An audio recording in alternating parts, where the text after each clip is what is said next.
This is probably my most serious video, so I won't even have any jokes. Oh my god, no jokes, f that. The biggest obstacle for Chinese speakers learning English is probably not practicing enough. In terms of technique and grammar, Chinese speakers are actually very good at English. Now listening and speaking, not so much. In this video, I'm gonna give you a no bull step-by-step process on how to learn English conversation. It doesn't matter if you're a beginner, an intermediate, or an advanced learner. This is the advice I would follow if I was learning English right now. And if you stay until the end of this video, I'm gonna tell you whether it's a good idea to date a foreigner to learn their language. What's up everybody, my name is Lildragonbun aka 小笼包, and on this channel I give you tips and tricks to improve your English so you become more of a native English speaker. And if you like my content, please subscribe. Let's get to it. So this process has 3 steps. Number 1, build a list of words, sentences, and phrases you want to learn. Number 2, use those words, sentences, and phrases in real-life conversations. Number 3, review those conversations. Now we're going to look into each step in more detail. Okay, step 1. I want you to make a list of 10 to 15 target words, sentences, and phrases. It's very important to have a practice list because there's so much English to learn and sometimes we are tempted to learn too much, okay? It's better to have a focused list that you can learn thoroughly. If you're an absolute beginner, start with the most commonly used phrases in English. I have a bunch of them in the description below. And then as you improve, you'll add more difficult and specialized vocabulary and sentences. Maybe you spend a week or 2 learning and mastering how to talk about the weather. And then once you get good at that, you might switch to sports for a couple of weeks. Now I want you to keep this list in your phone, in your notebook, and I want you to review this frequently. Every day, memorize them and practice saying it alone. Step 2, real life practice, okay? 我想让你想想你是怎么学你的母语的。It was mostly learned unconsciously by listening, by repeating, by trial and error. And it's very effective, but our modern way of education has really neglected this method. Think about a baby learning how to walk. He didn't spend years learning about the best technique and how to put his legs in the right angle. He just started doing it. And if he failed, it was okay. This should be your approach with learning English conversation. What I'm trying to say is that English is more of an art than a science, okay? And art should be practiced, not overanalyzed. Now, don't get it twisted.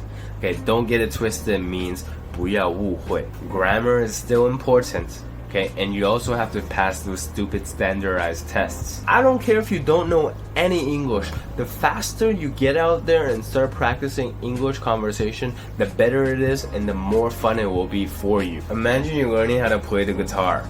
Okay, the sooner you stop over-studying the theory and the sooner you actually start playing the guitar, the better, because you're going to start having fun. You're going to be motivated to learn more. Okay, enough with the analogies. I'm going to teach you how to actually practice. Find situations where you can practice the items from your list. The most ideal situation is probably if you move to a native English-speaking country and you didn't make any Chinese-speaking friends. Or if you studied at an international school that spoke English. But if you can't do any of those, there are other methods. For example, you should try to find regular language exchange partners. You can find them on apps such as HelloTalk, or you can find them on social media chat groups. Then you can practice with them online or in person. Group events can be also very good.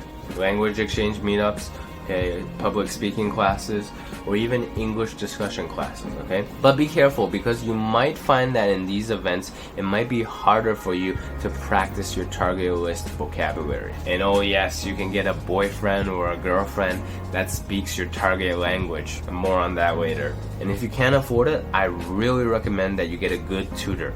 It really helps and you get all their attention. Now, how do you actually practice when the person's in front of you? Natural conversation and casual chatting is amazing. Role-playing scenarios is very recommended, but make sure that your partners know that you have a target list of vocabulary that you want to go through. Your entire focus should be on having a lot of conversation, having a lot of input. Expect to make mistakes. In Chinese culture, specifically, people try really hard to be perfect. It really is the 不想丢脸 culture. But you need to break this habit, okay? If you're not making enough mistakes, the target words and sentences are probably too easy for you. Do take notes of the mistakes that you're making during the conversation, okay? But don't spend too much time analyzing them, okay? Analyzing is for before and after conversation practice. Think about yourself like that baby learning how to walk. You're gonna fall on your face, and that's perfectly fine. The more you fail, the faster you are gonna learn. Step number 3, review your conversation practice. Okay, this is something that is super effective and nobody is doing it. Definitely do not skip this step, because this is the step where you really digest everything you've been learning. Okay, what you do is after every conversation practice, you spend 10 to 15 minutes writing this report. And what you're gonna write is you're gonna review the conversation that you had. What happened? What sentences did you use? What did your partner say back to you? I actually recommend that you record all your conversation practices whenever possible. B, what did you do well? C, what did you not do well? And finally, what can you do better next time? If you do this consistently, you're gonna have a great perspective on what you need to keep doing, on what you need to change, and your overall strategy going forward. You will learn so much faster and more efficiently, I promise you. Please don't neglect this part. And after step 3, you go back to step 1, okay, and then you review, are there any words that I want to take out from this list? Are there any new words I want to put into this list? Okay, does it make sense to date a foreigner just to learn their native language? Hell yeah, mother.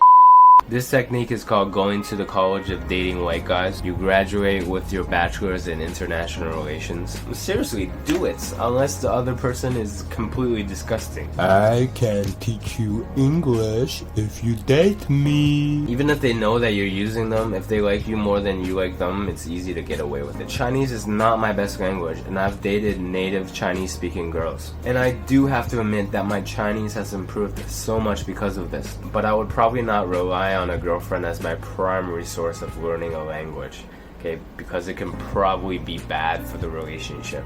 If you follow the advice in this video, I'm really confident that you can improve your English much faster, okay? So if you enjoyed this video, 请订阅，请按赞，okay? 请 leave a comment. I'll see you next time.